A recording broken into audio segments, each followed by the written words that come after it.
Bueno, pues seguimos con la segunda ponencia. En este caso es Aida Boix, la que nos va a presentar raíces y alas para cuidar el territorio y transformar la comunidad.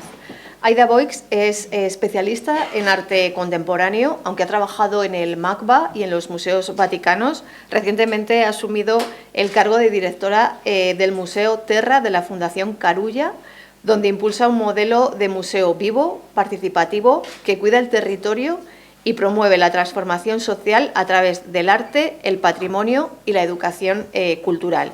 El Museo Terra de la Fundación Carulla une memoria y nuevos relatos para renovar la visión del mundo rural. Su cambio de nombre de Museo de la Vida Rural a Museo Terra refleja la conexión entre ruralidad y actualidad, convirtiéndose en un espacio comunitario que impulsa cohesión social y transformación. Así que, bueno, yo os dejo con ella. Muchas gracias. Muchas gracias. Buenos días. Dejar que me sitúe un momentito. Bueno, muchas gracias. Como me han comentado, recientemente he entrado en la dirección del Museo Tierra. Un dato importante que no has comentado, si me permites, es que durante 8 años he estado dirigiendo el Centro de Arte Lopati, que es el Centro de Arte de las Tierras del Ebro, un centro de arte contemporáneo que también trabajábamos muy en línea con los proyectos con la comunidad, y eso es un poco lo que me lleva ahora a iniciar este nuevo reto directivo. Quiero empezar dando las gracias por invitarme a participar de este congreso, un congreso que nos recuerda que la cultura, bueno, las personas que nos dedicamos a la cultura no solo tenemos la obligación de conservar nuestro patrimonio cultural, sino que debemos de cuidar la cultura, que va un poco más allá, ¿no? Cuidar la cultura para mí es cuidar a las personas, los territorios y los vínculos, y de esta forma creo que realmente podemos hacer una transformación social a través de los proyectos culturales. Voy a empezar situando un poco qué es el Museo Tierra y la Fundación Carulla. Aquí he puesto 2 imágenes. En la derecha veis el edificio de la Fundación, que está ubicado en Barcelona, que se inauguró justo el año pasado. Es un edificio en el barrio del Poblenou, un barrio que todavía, aún estando en el centro de Barcelona, todavía conserva muchas de esas características de los barrios obreros de la Barcelona industrial, con mucha comunidad alrededor del barrio, y de ahí que los proyectos comunitarios son muy importantes para la Fundación Carulla. En la parte de arriba están las oficinas y en la planta baja está lo que llamamos la Sala Barcelona, que es una sala expositiva del Museo Tierra, y siempre hacemos un poco de broma porque el Museo Tierra está ubicado en un pequeño pueblo de la Espluga de Francolí, un pueblo que tiene unos 3.000 habitantes, y siempre hacemos la broma de que somos la primera SED que tiene una parte deslocalizada en la ciudad, porque habitualmente es al revés, ¿no? La deslocalización está en los pueblos, pues nuestra sede está en el pueblo. Y este espacio nos sirve también para hablar de comunidad, de territorio, de ruralidad en el centro de Barcelona. En la imagen de la izquierda podéis ver el Museo Tierra. Es un museo, como os digo, ubicado en la Espluga de Francolí, un pueblo que está en la Conca de Barberà, provincia de Tarragona, a 1 hora y poco de Barcelona. Un pueblo de entre 3.000 y 4.000 habitantes que tiene este museo, que son 7.000 metros cuadrados, de los cuales 5.000 están abiertos al público. El museo está dividido en 3 grandes edificios, que podéis verlos aquí en la imagen, y también en un jardín etnobotánico en la parte posterior. Un poco quería ubicar esto para que entendierais también la magnitud del proyecto y para hacer un poco de contextualización de lo que la Fundación Carulla trabajamos con la convicción profunda de que la cultura tiene un papel activo en el bienestar de las personas y las comunidades. Creemos que los museos, las escuelas, los proyectos artísticos o patrimoniales pueden ser espacios de relación, de diálogo y de transformación, más allá de su función tradicional de conservar o difundir.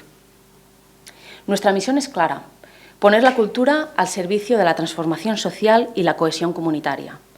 Lo hacemos acompañando iniciativas que cuidan los vínculos, que generan sentido de pertenencia y que fortalecen la autoestima de los colectivos en los territorios.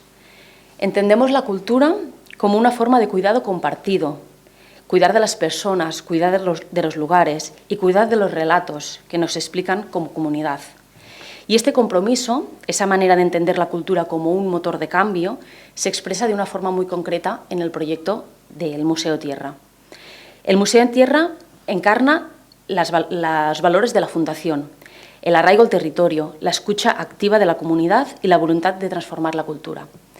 Me he olvidado decir también, para contextualizar un poco, que la Fundación Carulla, aparte del proyecto del museo, también tiene una editorial, la editorial Barcino, con lo cual se trabaja en 3 ámbitos muy relacionados, pero desde diferentes miradas. Mi ponencia se titula, ¿no?, va con esta idea de raíces y alas, y es que es importante entender que el Museo Tierra nació en el corazón de un territorio rural, bajo el nombre, como han dicho en la presentación, de Museo de la Vida Rural. Con el tiempo, la Fundación entendió que ese nombre no representaba todo lo que queríamos ser. Y de ahí apostar por un cambio de nombre que se hizo en 2024, es decir, hace muy poco, estamos todavía en este proyecto del nuevo relato, porque hacer este cambio de nombre no es solo una cuestión estética o de comunicación, sino toda una declaración de intenciones. Queremos conectar la ruralidad con la contemporaneidad, releer la memoria del pasado desde el presente y abrir a nuevas voces y a nuevos relatos. Este cambio simboliza una transformación profunda de preservar, que evidentemente continuamos preservando, pero vamos un paso más allá, de preservar a participar, de mirar al pasado a proyectar el futuro y de mostrar objetos a acompañar procesos humanos. Y por eso hablamos de raíces y alas, porque las raíces nos vinculan a la tierra, nos vinculan a nuestra identidad y a la memoria. Son aquello que da sentido y que nos sostiene. Pero las alas, en cambio, nos permiten abrirnos, innovar e imaginar otras formas de hacer y de estar.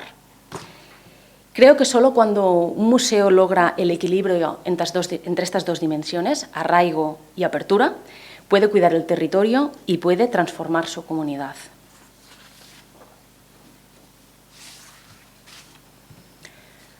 Volvemos a la imagen de la Fundación, en este caso con uno de los proyectos que se hacen en la fachada del edificio, que va vinculado a lo que os decía antes, ¿no?, la gente que habita el barrio del Poblenou, para hablar de qué entendemos por cuidar en la Fundación Carulla. Y es que hablamos de la cultura, de una cultura que nos puede acompañar, que nos puede conectar y que nos transforma. Para nosotros, cuidar es acompañar procesos de cambio, escuchar y dar voz.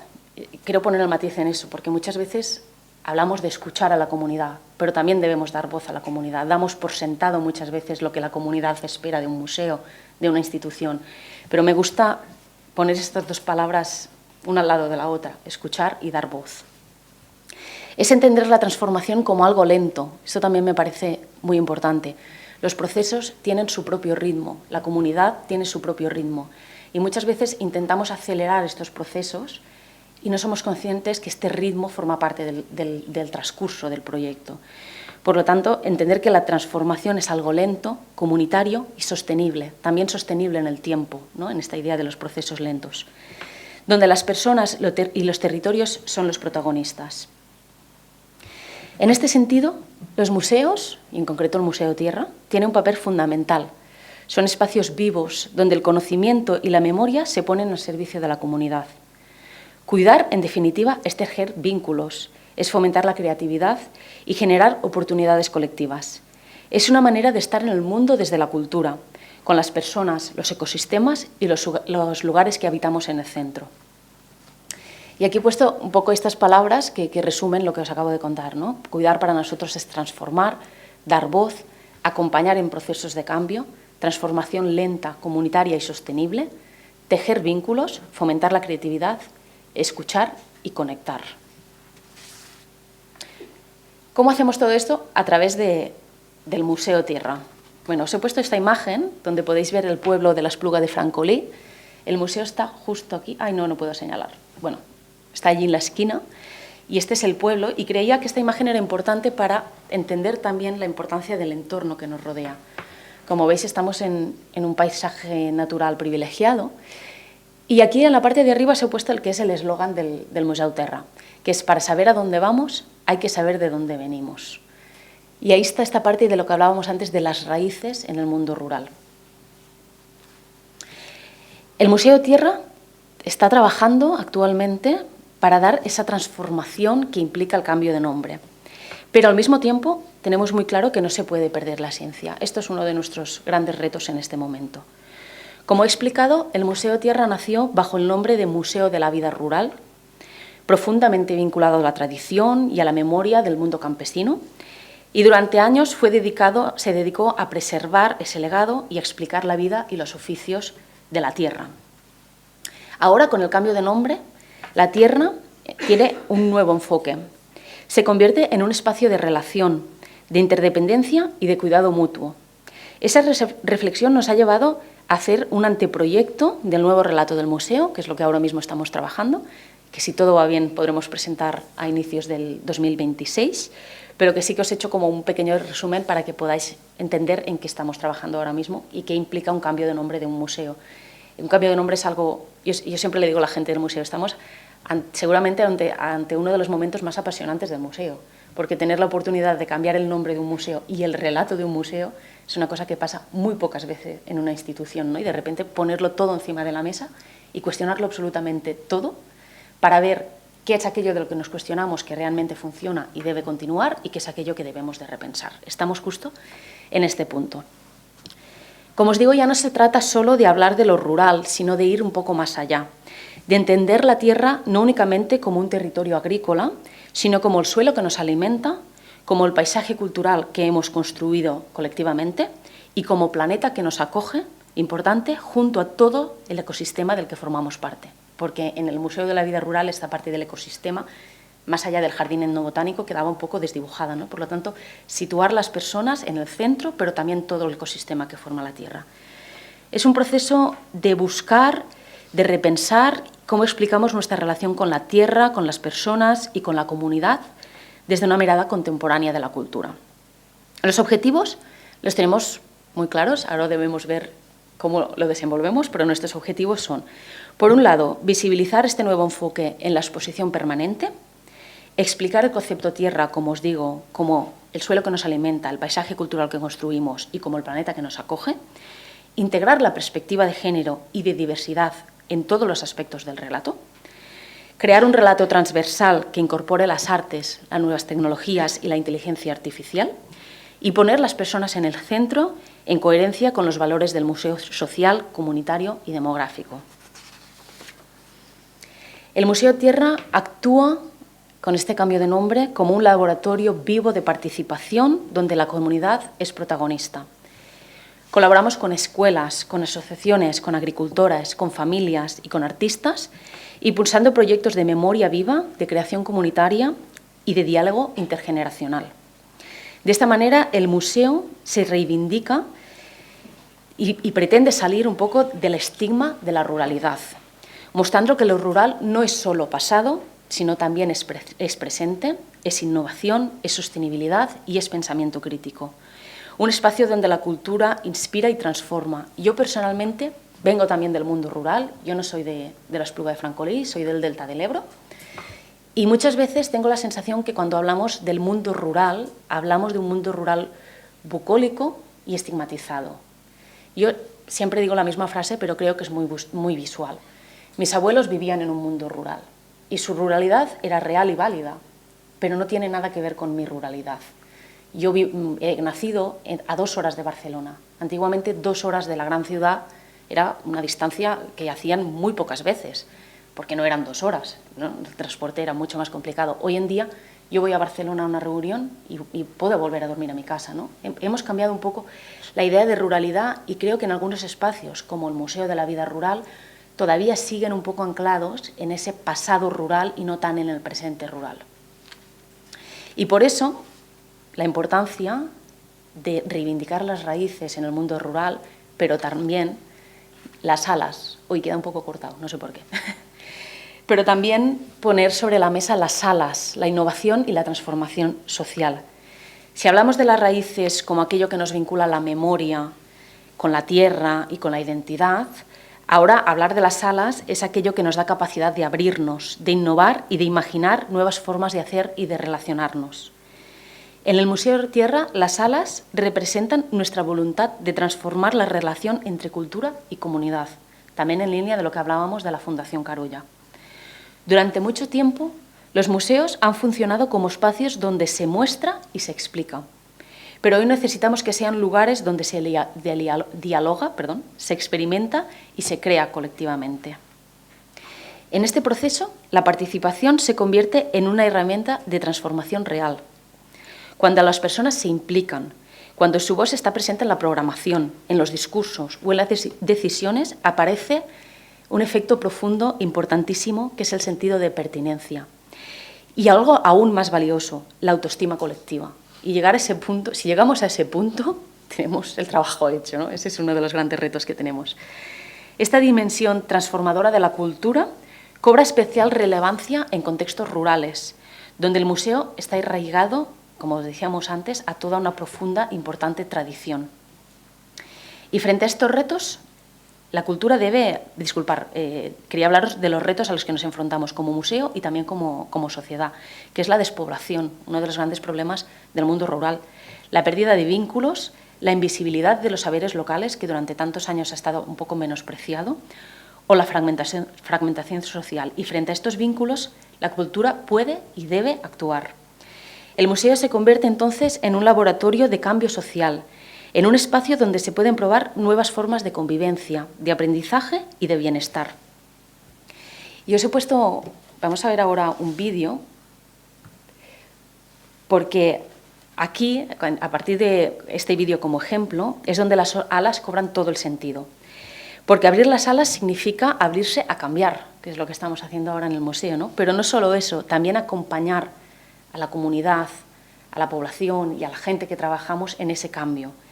Significa que entender el museo no solo como un edificio, sino como una plataforma de relaciones humanas. Y el vídeo que os muestro es el Festival FES, que es el Festival por la Educación Sostenible, que hicimos hace un par de semanas en el museo. Es un festival sobre todo familiar, muy vinculado a las nuevas generaciones, que, como ha dicho mi compañera anteriormente, también son uno de nuestros grandes retos, y en el que, a través de un festival en el que el público lo pasa bien, reflexionamos sobre qué es la educación sostenible. La educación sostenible entendida también como sostenibilidad y justicia social. Quiero poner el acento en eso porque la sostenibilidad va mucho más allá de la sostenibilidad en relación a los ecosistemas. Y como veréis en el vídeo, es una jornada, el viernes hicimos una jornada profesional para personas del mundo educativo y el sábado esta jornada abierta a todos los públicos, en el que a través de distintos talleres, espectáculos de danza, cerramos con un monólogo humorístico, pero también hubieron distintas actuaciones a lo largo del día, reflexionábamos sobre qué es la educación sostenible. Os pongo el vídeo un poco para que veáis los espacios y esta idea de que el museo se convierte en un espacio abierto y comunitario.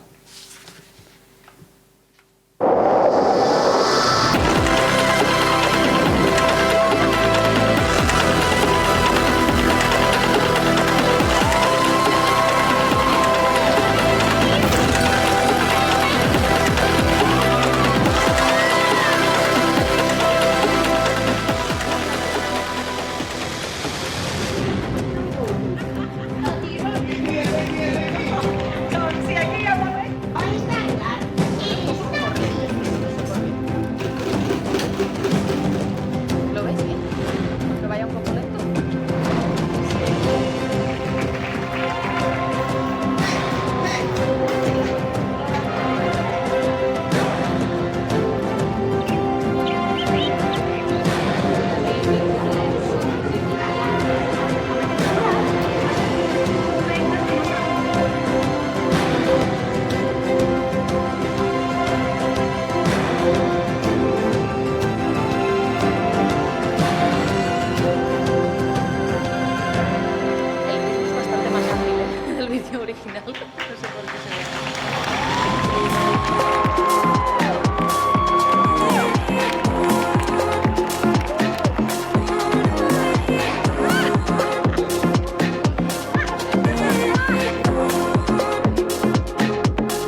Se ha parado, no sé, algo está fallando, disculpar. A ver si lo pongo igual si lo pongo directamente desde aquí.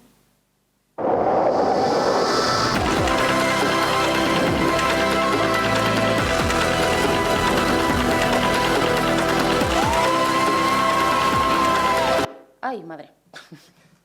Voy a hacerlo, lo avanzo un poco para que no sea repetitivo.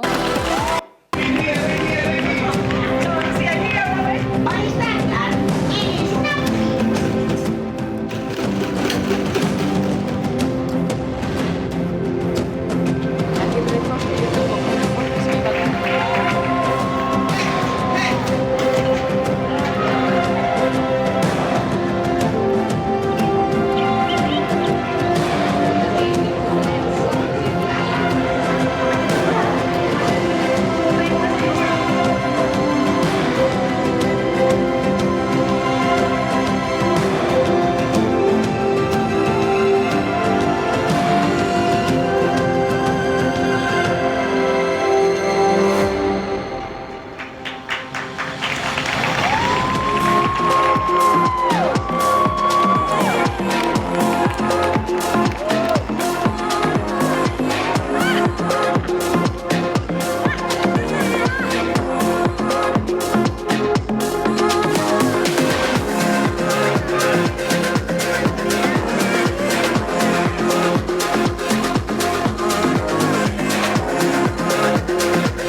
Bueno, he puesto este vídeo un poco como ejemplo de... A ver, ahora... Así, no, la he liado.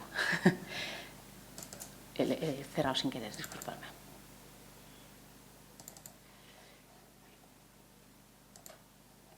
Como ejemplo de lo que estábamos hablando, ¿no? De cuando damos alas a un proyecto, de cuando lo abrimos a la innovación, al territorio, cuando lo abrimos a espacios compartidos, como de repente el mismo espacio se transforma de un espacio meramente expositivo a un espacio participado.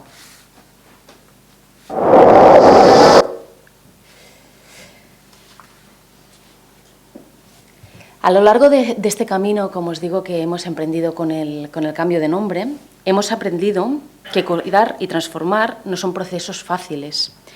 Requieren, como hablábamos antes, de tiempo, de coherencia y sobre todo de una gran capacidad de escucha.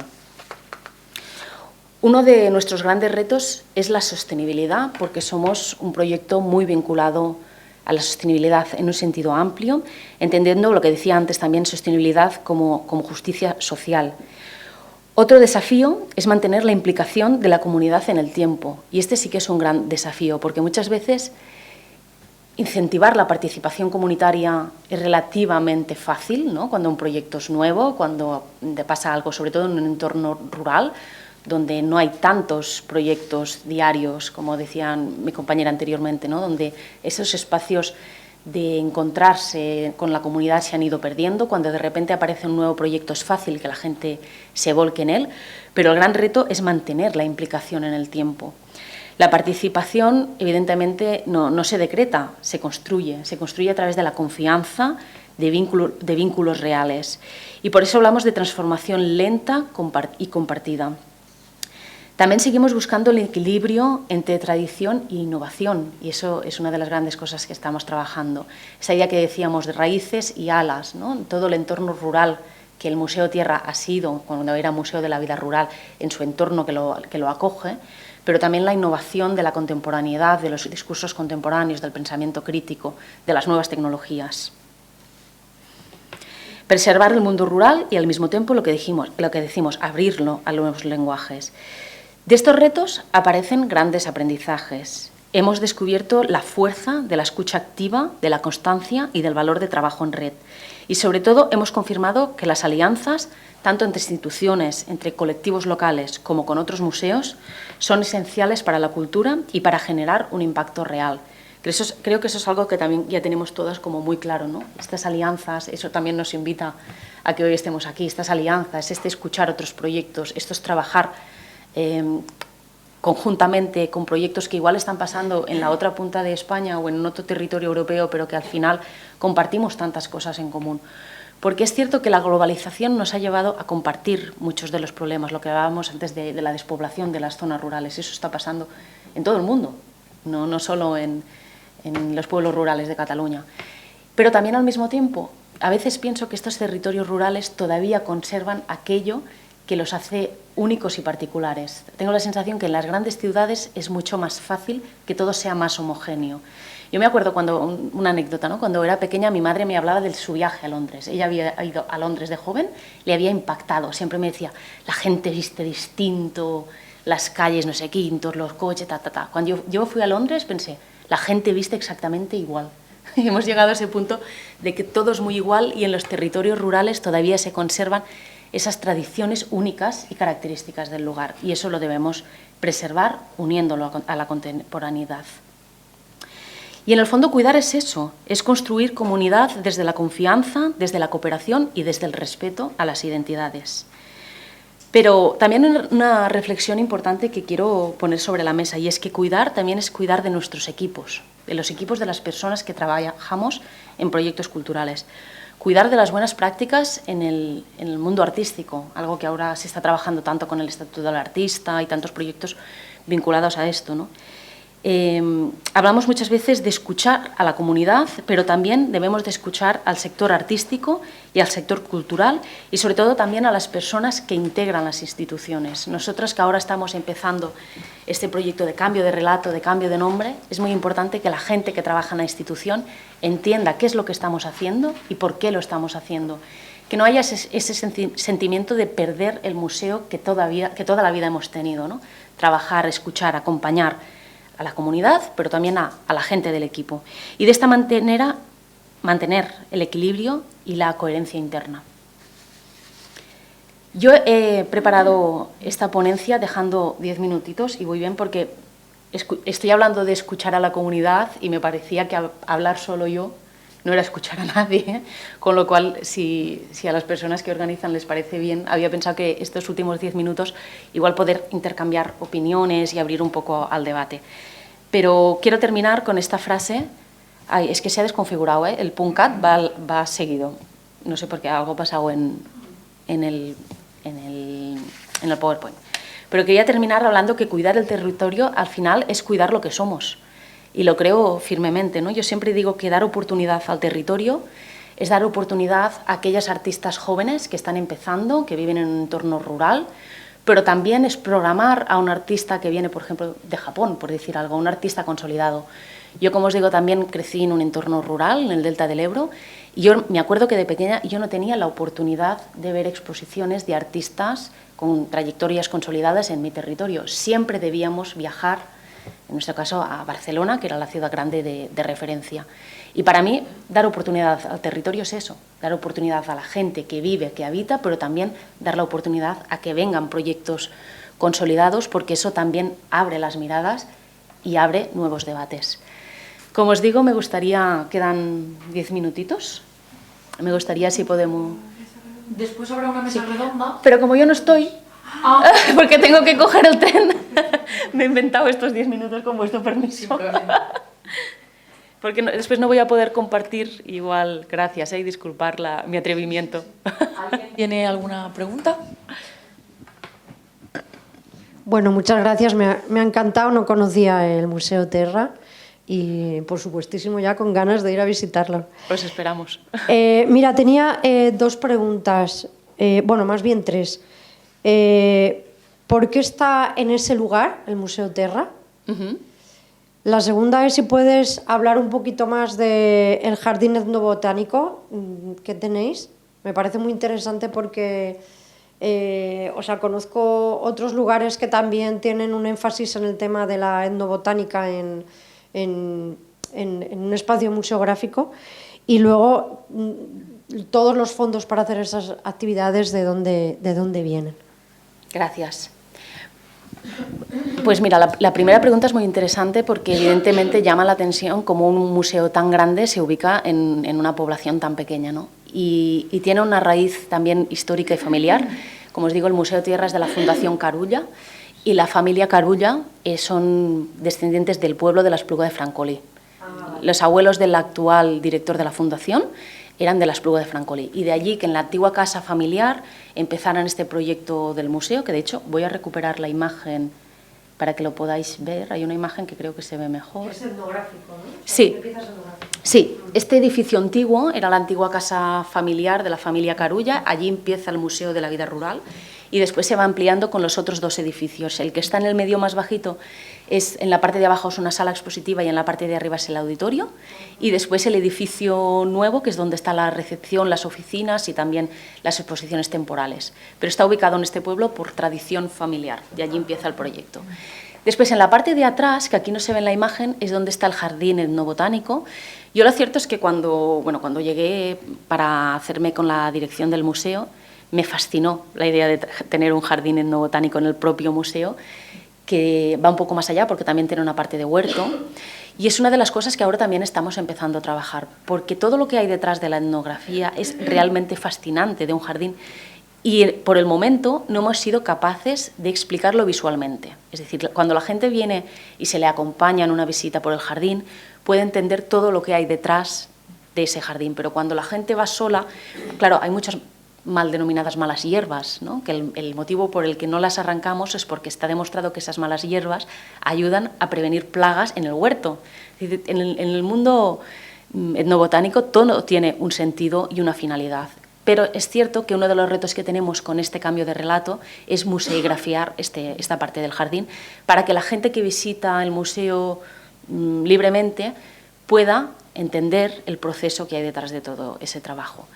Y la tercera pregunta, la parte de financiación, gran parte del presupuesto viene de la Fundación Carulla, pero también es cierto que tenemos distintas subvenciones, tanto de Cataluña como algunos proyectos europeos, principalmente.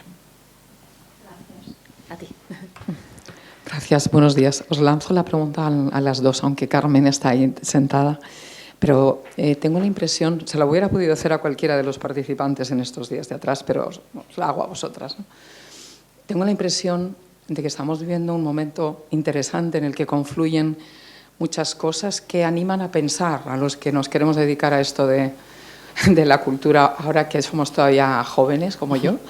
Es que hay una confluencia de circunstancias que lo hacen especialmente atractivo, ¿no? Mundiacult, que se ha celebrado en Barcelona, no es que haya sacado muchas cosas, en fin, de cambio, pero creo que hay firmes propósitos. El informe de la Comisión Europea de que es hora de actuar, de que si el siglo pasado hizo que el deporte fuera considerado como algo clave en nuestro bienestar, en este siglo lo ha de ser la cultura. El Plan de Derechos Culturales que se presentó en julio en España, el acuerdo que ha ocurrido entre el Ministerio de Cultura y el de Sanidad recientemente, hace unos días. Mi impresión es que están confluyendo una serie de cosas que hace que los que nos queremos dedicar a esto, insisto, pensemos si es el momento, es un buen momento. No sé si tenéis esa impresión desde el lugar en el que trabajáis. Yo personalmente sí. Creo que estamos en un momento en que, como bien dices, la cultura se ha puesto en el centro del bienestar social, algo que debería haber ocurrido seguramente hace muchos años, pero está ocurriendo ahora. También tengo la sensación de que los proyectos vinculados al mundo rural están también en su mejor momento. Creo que la pandemia en eso nos ayudó, ¿no? El revalorizar aquellos proyectos que pasan más allá de las grandes ciudades. Por lo tanto, agradezco tu reflexión y estoy muy de acuerdo en ello. Has mencionado antes sobre cuidar a los equipos y quería saber un poco, o sea, cuidar al propio equipo, ¿no? ¿Qué estrategias, o sea, o cómo hacéis para evitar desgaste? No sé tampoco si es un equipo muy grande, no sé si puedes compartir sobre eso un poco más. Ahora mismo en el museo estamos trabajando también con algunas personas externas que colaboran, 12 personas. Y para mí esto es fundamental. Como os he dicho, yo llevo muy poco tiempo en la dirección del Museo Tierra, pero he estado 8 años antes dirigiendo otra institución y creo que si el equipo no está cohesionado o no funciona, los proyectos al final no salen o no salen como desearíamos que salieran.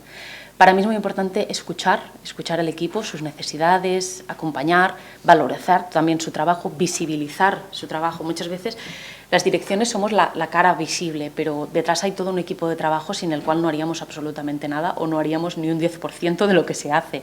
Yo pongo mucho el acento en eso porque cuando yo empecé dirigiendo el Centre d'Arlopati, éramos 2 personas en el equipo, después eso fue aumentando poco a poco y yo he trabajado sin equipo, con lo cual sé lo que es tener que hacer, ¿no? Ser el director de orquesta, pero tocar casi todos los instrumentos a la vez. Eso es muy difícil y desgasta mucho. Con lo cual, si de repente tienes una orquesta que trabaja bien, que cree en el proyecto, que lo ama, vamos a darle su espacio, su visibilidad, acompañar, escuchar, y seguro que todo el conjunto suena mucho mejor si cada uno entiende su posición y el que está enfrente también entiende la posición de su compañera. No sé si te he respondido.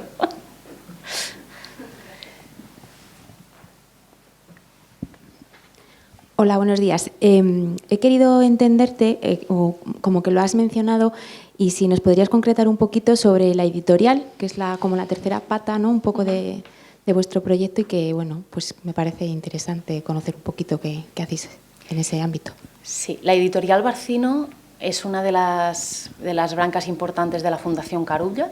Es una editorial que lo que hace es que pone en valor los clásicos de la literatura catalana, haciendo reediciones y trabajan principalmente en eso, en los clásicos de la literatura catalana, para ponerlos al servicio de nuevo de la comunidad y también con una visión muy ligada, evidentemente, con la Fundación, ¿no? Con toda esta parte comunitaria, de tradición, de cultura, en ese caso vinculada a la literatura catalana, y se trabaja en ese sentido. La Fundación básicamente son los proyectos propios de la Fundación, el Museo Tierra y la editorial Barcino. Sí, alguna otra. Bueno, pido disculpas, ya os digo, por mi atrevimiento, pero tengo que coger el tren, no me voy a poder quedar a la mesa redonda de después y me apetecía tener un poco este feedback antes de terminar. ¿Hacemos la última pregunta? No es una pregunta, es que ayer otra compañera tuya nos dijo, igual que tú has dicho, lo de dar voz, ella nos dijo que no le gustaba dar voz porque voz ya tenían.